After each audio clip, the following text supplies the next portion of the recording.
Hey guys, what's going on? It's Scary Bad Reviews, and it's time for another weekly review roundup. So, coming up here, I've got two movies for you and some news.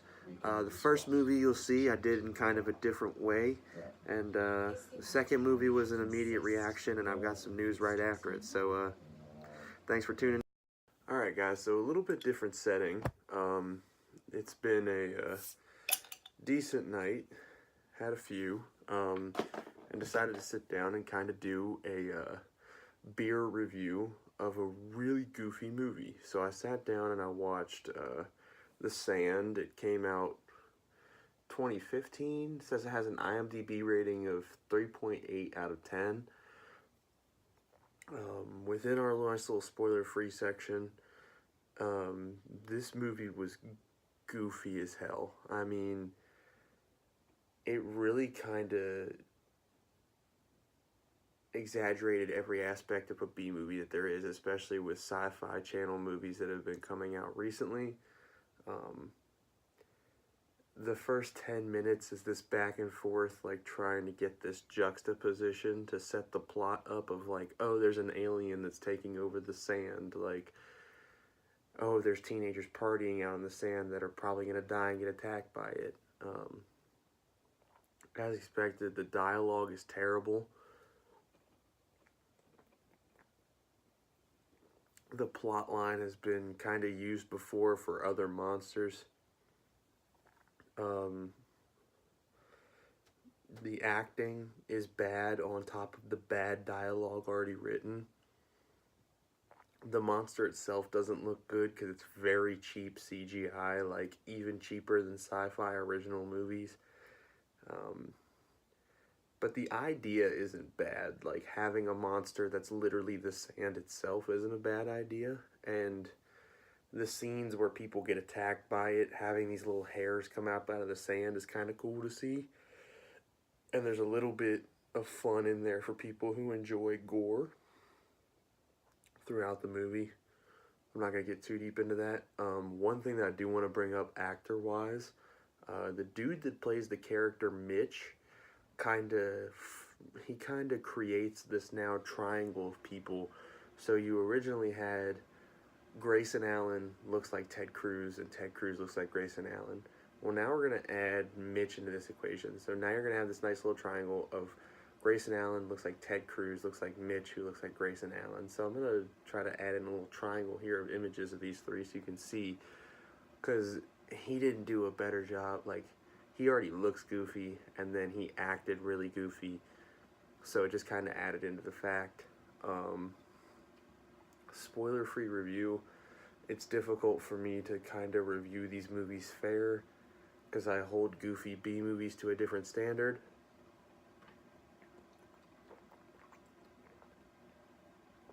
Horror movie wise, I'd probably give this like a 4.5 out of 10. And a lot of people would say, oh, well, you gave Dark Tower a 4. Dark Tower's probably a lot better than this movie. Well, it was. If I put this on the scale of real movies that I've sat down and watched, this gets a flat 3 out of 10. Like, it was not good, cheap special effects, bad acting, bad dialogue all around. The only good part about it is the potential and the little bit of gore that's in it. Now, the spoiler section of it,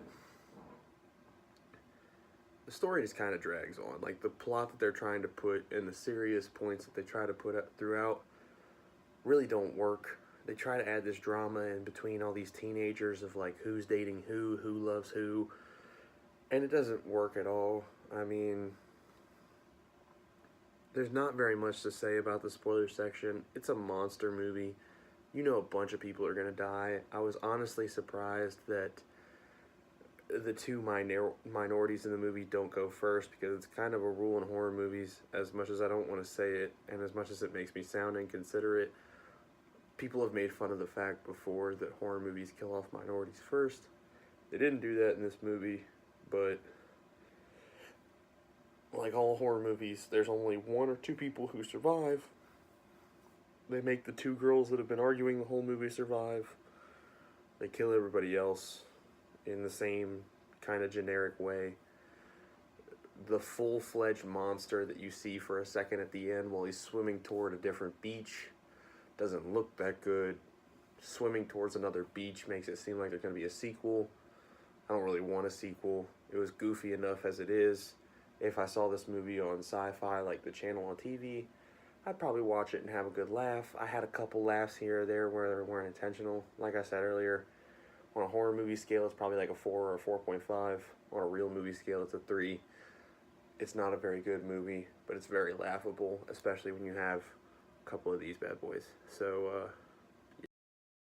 Alright, so for the second movie this week, I'm coming at you from a different setting again because I just immediately finished watching The Devil's Candy. The movie came out in 2015. I'd seen it on Netflix, critically acclaimed horror. It's right up there at the top. Never really, gotten to it, but I sat down and finally watched it. And, holy shit, this is one of the most intense movies I've ever seen. Keeping in the spoiler-free section as we usually do in the first half of describing a movie, this movie is about this house that has some form of connection to Satan himself, and one of the original residents of the house is possessed by him to just commit evil,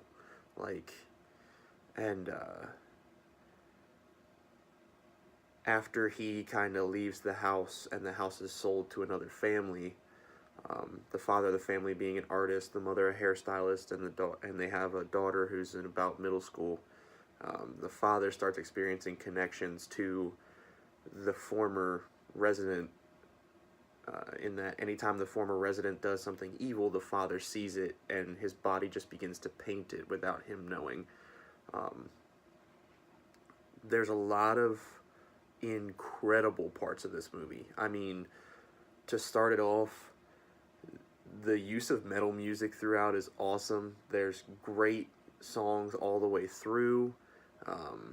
There's this great kind of separation of this metal music from Satan. Like, usually there's always this immediate connect between metal music and Satanism, and while there are satanic metal bands, not all metal is satanic, and I think that this movie does a good job at separating those, that it's not the music itself that's doing these kind of things.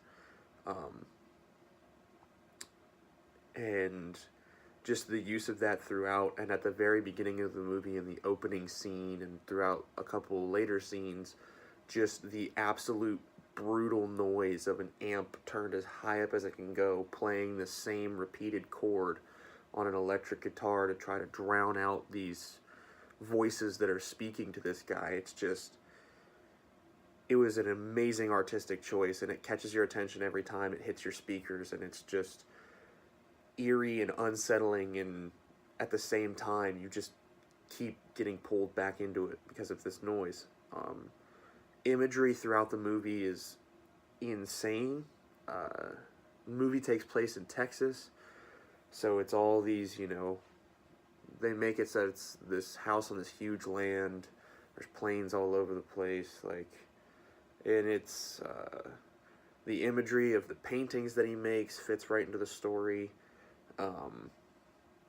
And just the fact of the process that the former resident, the guy who's feels as if he needs to do things for Satan, has a deliberate process, and that adds into his character. And the plain red jumpsuit is so blatantly boom, there's the devil.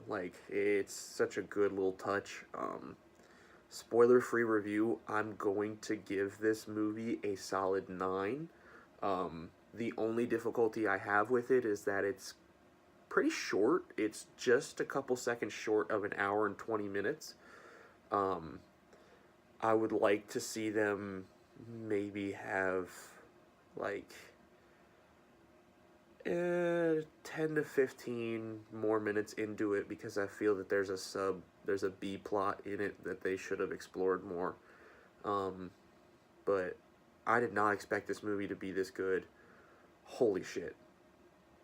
Getting into the spoiler section of it, the ending of this movie will keep you guessing every single second, and it keeps you on the edge of your seat, and is just incredibly emotional. I mean, the thought that this guy is able to get away after Zoe is able to get away from him, and then all of a sudden you hear the car crash and the police officer screaming, and like, everybody and you feel your own stomach just drop, like, that it's all going to start over again, and you see Jesse take the shot through the heart, or I guess the lung, because it's on the other side, and at that moment, I was like, there's no hope. It's done. Like, this is a movie where the bad guy wins.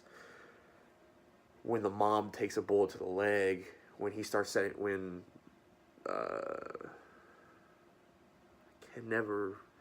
the killer himself starts setting the house on fire, you just have this sense of dread, like, it's not going to happen. This is not a movie with a happy ending. And then, out of nowhere, boom, Jesse wakes up and just has this force in him to get his way upstairs and to kill the other guy and save Zoe, and it was an incredible ending. I loved every second of it, and I think it really wrapped up the movie well.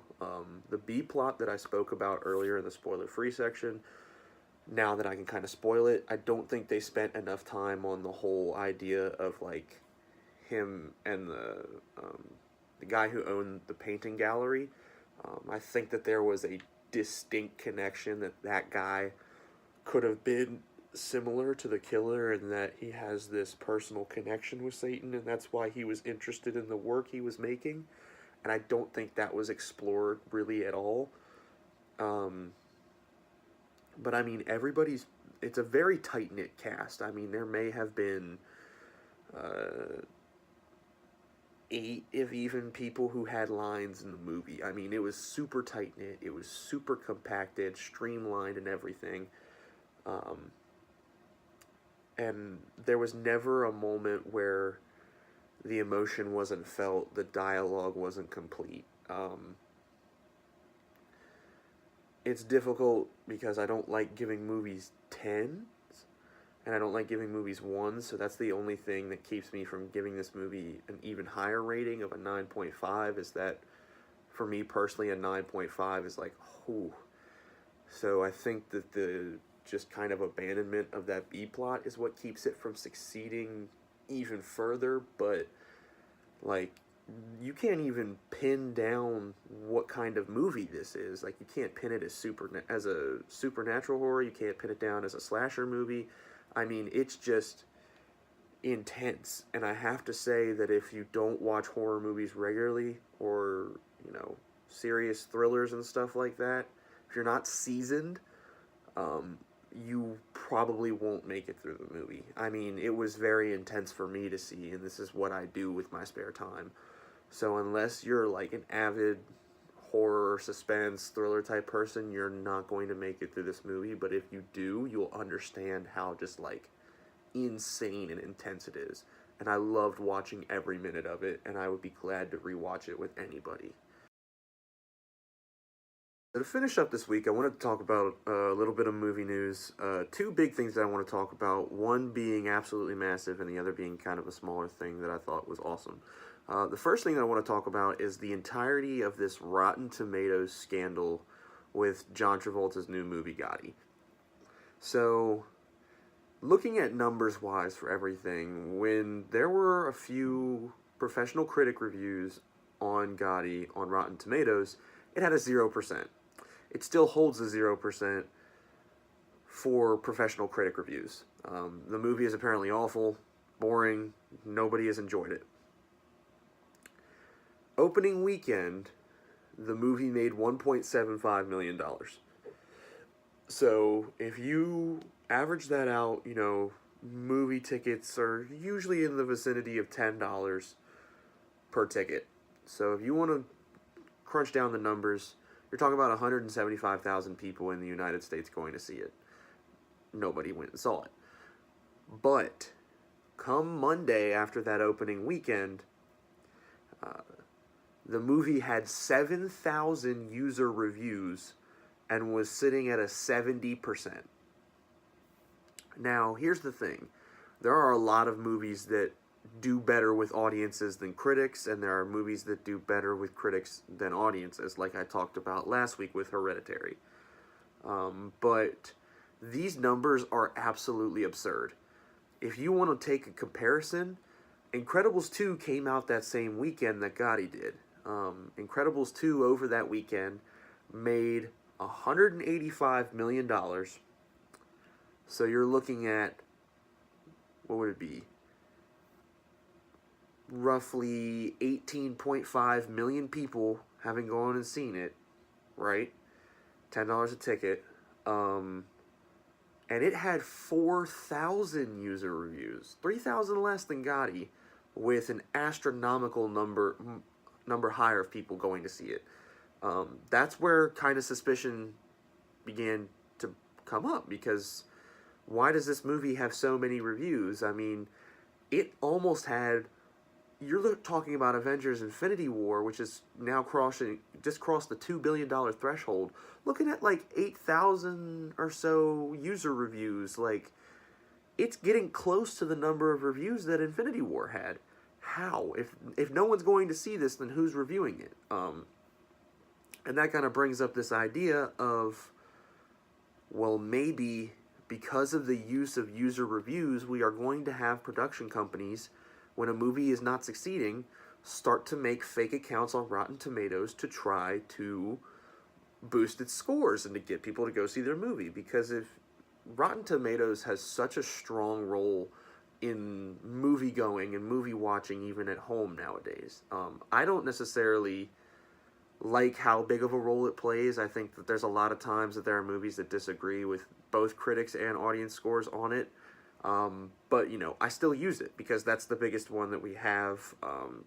The percentage is pretty easy to use, and the combination of users and critics usually works out fairly decent, but there's a dependence upon it to know what we want to watch and to know if something's worth watching. And I think that's a major problem when it comes to movies. And the idea that these production companies are just going to trick moviegoers into seeing their movies and into spending money on a horrible movie scares the absolute shit out of me, because you could have a movie that's absolutely terrible and it could boost these astronomical, you know, numbers of people going to see it because of a Rotten Tomatoes incident. Now, granted, I don't think it'll get too bad, because there's always that professional critic review that people will hold, you know, as a standard. So I don't think it'll ever get that extreme. It just kind of, the idea of it getting that extreme kind of scares me for the future of cinema. And they kind of ratted themselves out with Gotti, because then the actual Twitter account for the movie started using this tagline on trailers and things like that of, don't listen to critics and movie trolls, come see for yourself how good this movie is. And it's like, okay, now you're just kind of putting it out there that you guys did this. And that's huge that they did it, because how many other people have been doing it since then? Like, how many other movies could have been doing this and we not knowing about it? But the other bit of news that I wanted to get to is this Sonic the Hedgehog movie. So there's a lot of things that you see get green-lighted or get talked about that never come about. And, you know, it's just these outlandish ideas, like when they first started making all the old board games into movies, like Battleship. Whenever you hear about a video game movie, you kind of don't want it to happen in your head. You kind of wish against it. And, you know, reboots of stuff possibly happening. And there's all these movie ideas. They say they get greenlit, and then they say they get casted, and then nothing ever comes of it. So a couple weeks ago, we got news that there was a Sonic the Hedgehog movie happening. Like, it was 100% greenlit. They were doing it. My immediate reaction was, why? Why do we need this? We don't want this. Nobody wants this. It's going to be just odd. It's not going to be the actual Sonic voice from the video games. What are we supposed to do with this information? And then, slowly but surely, there's been legitimate castings, and, like, this is becoming an actual thing. including the most recent casting, which was the voice of Jim Carrey voicing Dr. Robotnik, or as we in America know him, Dr. Eggman. Now all of a sudden it's like, this is really going to become a movie, and like it's going to be something that we have to experience. Trailers for this movie are going to be attached to everything, because it's going to be family friendly. Like, it's going to be aimed at kids because Sonic is still present in video games for younger kids. The Jim Carrey voicing, I actually kind of am interested in. I haven't seen a lot from Jim Carrey recently, and that's because he's been dealing with his own personal things. I haven't seen very much of him, but he's definitely one of the most talented people in the world, and I would guess that he is an exceptionally talented voice actor, just being as crazy and charismatic as he is in person. The things that he can do with his voice are remarkable, so I bet you it's going to sound awesome. But other than that, this was just kind of one of those crazy greenlit ideas that is actually going to become a thing and we're actually going to experience. So I thought that was kind of cool. Alright guys, thanks for watching for another week. Like always, if you like what I said, like the video. If you don't, leave a comment. You know, we'll dispute some stuff out. If you guys have any suggestions for movies or ideas that you want me to do, comment, DM me on Twitter, DM me on Instagram. If you know me personally, just let me know. I'm willing to do any movie, and I even enjoy kind of putting stipulations to the movie while I'm watching it. Like, I have to do an immediate reaction to it. I have to do 60-second reactions, a drunk reaction to it. So I like kind of expanding my ability to display my thoughts. And if you guys want to see more of it, let me know. And again, thanks for watching, and subscribe.